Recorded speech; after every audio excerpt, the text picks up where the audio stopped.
जय Hind. Welcome to success एक जिद। आज हम डिस्कस करने वाले हैं D++ में आपके जो एग्जाम 17 नवंबर से स्टार्ट हो चुके हैं, कौन से पोस्ट के, आपके फी कलेक्टर जो एसआई की पोस्ट है उस पोस्ट के आपके एग्जाम स्टार्ट हो चुके हैं। तो यहाँ पर जो आपके एग्जाम का रिव्यू है वो हम आपके साथ शेयर करने वाले हैं, ताकि आने वाले टाइम में अगर आप सभी का एग्जाम है तो आपको एक छोटे से हेल्प यहाँ से मिल सके। इसके अलावा देखिए यहाँ पर कौन कौन से ऐसे डॉक्यूमेंट हैं जो कि आपको एग्जाम के टाइम लेकर जाने हैं, एग्जाम में कौन कौन से इंस्ट्रक्शन आपको फॉलो करने हैं वो हम डिस्कस करेंगे। और आने वाले दिनों में अगर आपका एग्जाम है तो आपको कौन से टॉपिक पर ज़्यादा फोकस करना है वो हम डिस्कस करेंगे। इसके अलावा कुछ आपके जनरल डाउट जो D++ की जो एसआई की पोस्ट है फी कलेक्टर की उसके बारे में आ रहे थे, जैसे कि फी कलेक्टर के लिए एसआई के लिए डिप्लोमा जरूरी है या फिर नहीं, इसमें जो मेडिकल होता है वो हार्ड होता है या फिर नॉर्मल होता है। जो भी आपके डाउट बन रहे थे बिल्कुल सभी डाउट एक कंप्लीट वीडियो में डिस्कस करने वाले हैं। तो चलिए सबसे पहले आपको जो आपके एग्जाम के बारे में इंपॉर्टेंट इंस्ट्रक्शन है वो आपको बताते हैं। तो यहाँ पे देखिएगा जो आपका ऑफिशियल एडमिट कार्ड है वो हमने ओपन किया हुआ है। प्राइवेसी के लिए जो कैंडिडेट हैं उनकी इंफॉर्मेशन हमने हाइड कर दी है। अब देखिए इस एडमिट कार्ड में जो भी इंपॉर्टेंट पॉइंट आपको याद रखने हैं, ध्यान में रखने हैं, उसमें पहला पॉइंट ये है कि यहाँ पर जो है आपको अपना थंब इम्प्रेशन लगाना है और यहाँ पर आपको अपने साइन करने हैं। लेकिन ये चीज़ अभी आपको कंप्लीट नहीं करनी है, जब आपका एग्जाम होगा तो उस एग्जाम के दौरान ही आपको ये चीज़ें कंप्लीट करनी है। अब देखिएगा जो आपका इंपॉर्टेंट पॉइंट है, सबसे पहला पॉइंट है कि आपको जो ये वाला एडमिट कार्ड है ना इसका प्रिंट आउट आपको लेकर जाना है। ये जो प्रिंट आउट है आप ब्लैक एंड व्हाइट भी लेकर जा सकते हैं या फिर आप कलर्ड भी लेकर जा सकते हैं, ये आपकी चॉइस है। इसके साथ ही एडमिट कार्ड के साथ ही आपको one original photo ID proof है, यानी कि एक ओरिजिनल आइडेंटिटी प्रूफ आपको लेकर जाना है। वो आइडेंटिटी प्रूफ आपका आधार कार्ड हो सकता है, आपका वोटर कार्ड हो सकता है, आपका ड्राइविंग लाइसेंस हो सकता है, फिर आपका पासपोर्ट हो सकता है।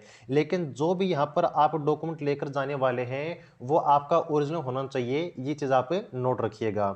इसके अलावा देखिएगा इस एडमिट कार्ड में टोटल आपको 3 पेज देखने को मिलेंगे। तो इन तीनों पेज में जो आपका पहला वाला पेज है ना, ये वाला पेज है, इसको आपको संभाल कर रखना है ताकि आपकी आगे जो प्रोसेस होगी उसमें जो ये वाला आपका एडमिट कार्ड है ये आपका काम आने वाला है। अब नंबर 2 पे देखिएगा कि यहाँ पर जो भी आपका डाटा है वो आपका मैच होना चाहिए आपकी फिजिकल अपीयरेंस से, जब आप लोग अपने एग्जाम में जो है अपीयर होने वाले हैं। इसके अलावा जो भी आपका यहाँ पर ड्रेस कोड वगैरह है कि आपको जो है जूते वगैरह पहनकर नहीं जाने हैं, चप्पल वगैरह में आपको जाना है, आपको जो है फुल बाजू या फिर हाफ बाजू को जो भी आपका ड्रेस कोड होता है D++ को आपको फॉलो करना है।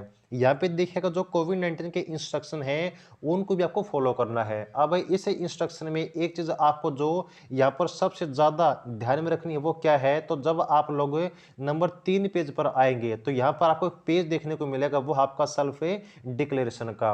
अब इसमें आपको देखिएगा कि आप लोग कोविड-19 पॉजिटिव नहीं है और ना ही आपके अंदर कोई ऐसा लक्षण है जो ये दिखाता कि आप लोग कोविड-19 से जो है वो ग्रस्त हैं। तो ये चीज़ आपको यहाँ पर फिल करनी है और इसको फिल करके लेकर जाना है जब आपका जिस दिन भी जिस शिफ्ट में आपका एग्जाम होने वाला है। ठीक है जी, तो ये चीज़ आपको यहाँ पर ध्यान में रखनी है।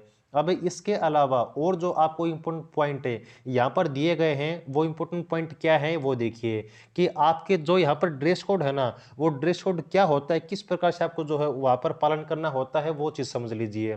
तो इसमें देखिए जो आपके आधी बाजू वाले हल्के कपड़े होते हैं वो पहनकर जाना है, या फिर आपको जो सलवार पतलून इसके ऊपर जो बड़े बटन होते हैं वो आपके नहीं होने चाहिए। इसके अलावा आपको यहाँ पर चप्पल पहनकर जानी है और जो भी सैंडल आपको यूज करने हैं वो आपके ज़्यादा ऊंची एडी के ना हो। जो आपके जूते होते हैं ना उनकी अनुमति आपको एग्जाम सेंटर के अंदर नहीं दी जाएगी। तो ये जो आपका ड्रेस कोड है बिल्कुल अच्छे से आप लोग ध्यान में रखिए कि यहाँ पर आपको जो आधी बाजू वाले हल्के कपड़े हैं वो पहन कर जाने हैं। आपके सलवार पे, पतलून पर कोई भी आपका जो है बड़े बटन, ब्रोज या फिर बैज या फिर आपका कोई भी फूल वगैरह आपका सलवार पतलून पर न हो। यहाँ पर आपको जो है चप्पल पहनकर जानी है, जो आपके सैंडल है वो आपकी ऊंची एड़ियों के नए होने चाहिए, और जो जूते हैं वो आपको पहनने की अनुमति वहां पर नहीं मिलेगी। ये आपका ड्रेस कोड जो कि आपको फॉलो करना है DSSB के एग्जाम के दौरान। अब और जो यहाँ पर आपके इंपॉर्टेंट पॉइंट आपको दिए गए हैं वो क्या क्या हैं, वो भी जरा ध्यान से सुन लीजिए। तो देखिएगा, जो भी आपके इम्पोर्टेंट पॉइंट हैं, जो आपके इम्पोर्टेंट इंस्ट्रक्शन हैं, वो हम डिस्कस करेंगे अब आपके एग्जाम के बारे में, कि जब आपका कंप्यूटर बेस्ड टेस्ट यानी कि आपका CBT कंडक्ट होगा तो उसमें कौन कौन से पॉइंट आपको ध्यान में रखने हैं। तो यहाँ पर आपको अगर एक चीज़ पता हो तो टोटल कितने सेक्शन आपके एग्जाम में पूछे जाने वाले हैं, और वह है टोटल आपके 5 सेक्शन। अभी इन 5 सेक्शन में अगर आपको पता हो तो पांचों सेक्शन का जो आपका एग्जाम का ड्यूरेशन है ना, उसमें आप सभी पांचों सब्जेक्ट को एक साथ अटेम्प्ट नहीं कर सकते।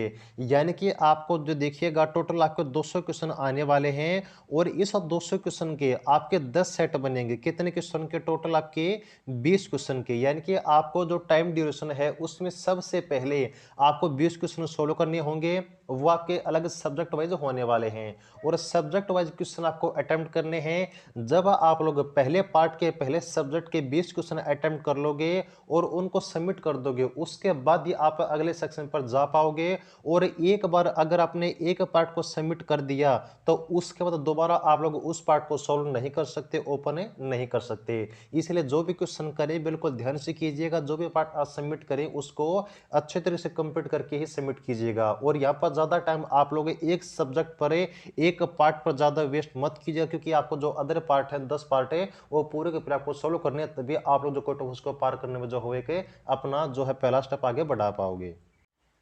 यहाँ पर जैसा कि आप सभी जानते हैं कि DSSB में आपके SI के पोस्ट के जो एग्जाम है वो कल यानी कि आपके 17 नवंबर से स्टार्ट हो चुके हैं।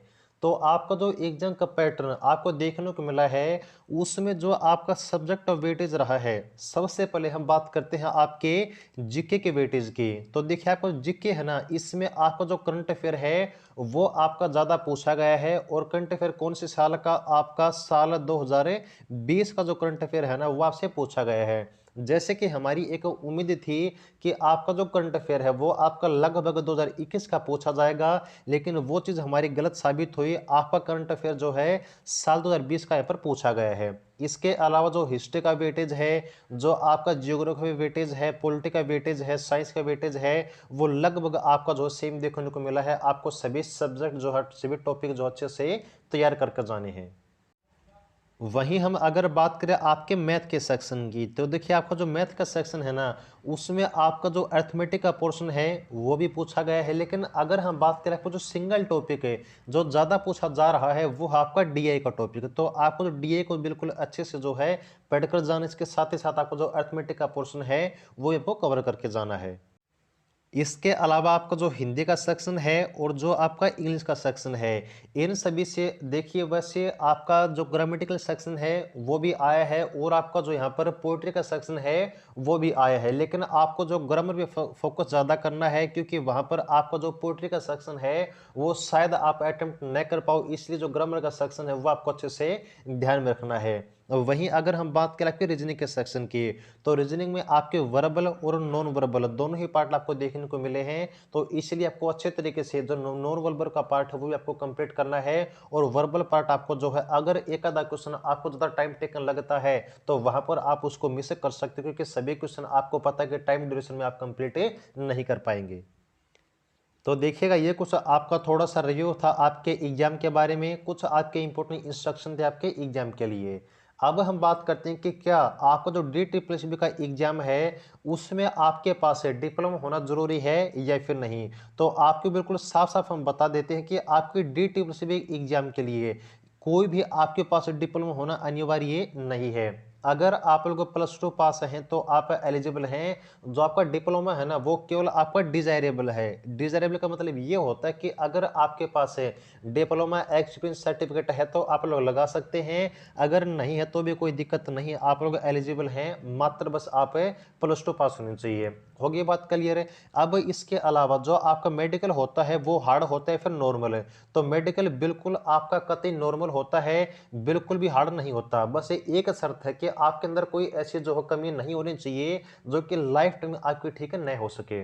तो बस ये आपकी जानकारी है आपके मेडिकल के बारे में, आपके एसेंशियल क्वालिफिकेशन के बारे में, आपके रिटन एग्जाम के बारे में और आपके एग्जाम की इंपॉर्टेंट इंस्ट्रक्शन के बारे में। उम्मीद है कि आपको जानकारी जरूर से जरूर अच्छी लगी होगी। अब अगर और कोई आपका डाउट है तो कमेंट सेक्शन में आप लोग पूछ सकते हैं। जुड़े रहिएगा नए अपडेट के लिए। Thanks for watching, keep supporting. जय हिंद।